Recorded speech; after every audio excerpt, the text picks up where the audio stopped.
প্রথম এলো, মানে এতদিন সে মামা বাড়িতে ছিল। তো খুব ভালো করে যত্ন করে সহকারে সে গুটি গুটি পায়ে আমাদের ঘরে চলে এলো। কত ভালো লাগে বলো। বাড়িতে একটা বেবি থাকলে ভীষণই ভালো লাগে। আর এতদিন ছিল না, ভীষণ মন খারাপ লাগছিল। যেহেতু আমার ঘরে আছে, তো আরেকটি কিউট বেবি হয়ে গেল।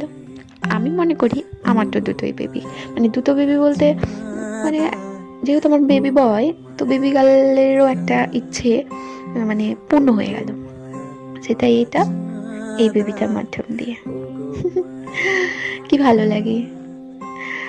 আমাকে একদিন বলেছিল যে আমার একটা মেয়ে আছে, তো তোমার ছেলে হয়েছে, তো আমারও দুটো পূর্ণ হয়েছে।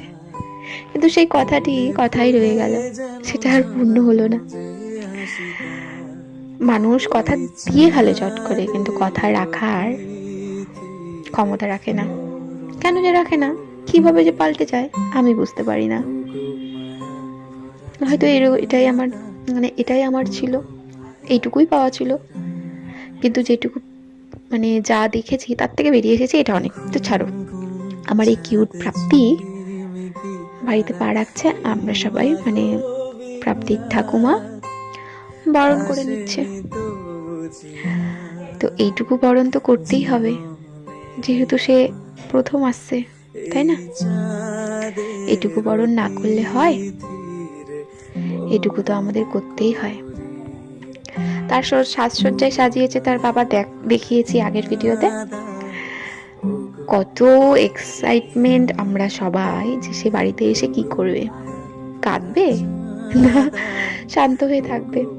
তো বারবার আমি নিচ্ছিলাম, কখনো কখনো মাকে দিচ্ছিলাম। কেন জানি না, কেন বলো তো?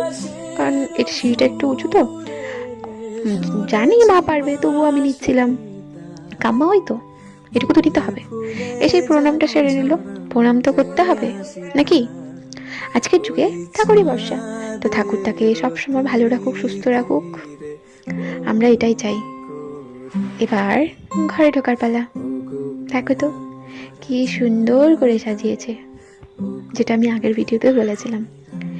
এই সাজানোটা তার মেমোরেবল হয়ে থাকবে এই ভিডিওটির মাধ্যম দিয়ে। আমরা এই মেমোরিটি সারা জীবন আমাদের কাছে রাখবো, যতদিন বেঁচে থাকবো। আর ভিডিওটি তো সামান্য স্মৃতিটুকু, এই তো। তো সবাই মিলে আমরা এখানে সবাই আছি, শুধু জুইরানি নেই। তো তারপরে লাস্ট এই পিক দুটো ফ্যামিলি পিক তুলে নিচ্ছে, তারই একটা সুন্দর মুহূর্ত ক্যাপচার করলাম। এই যে পেছন থেকে আমার পুচকুটা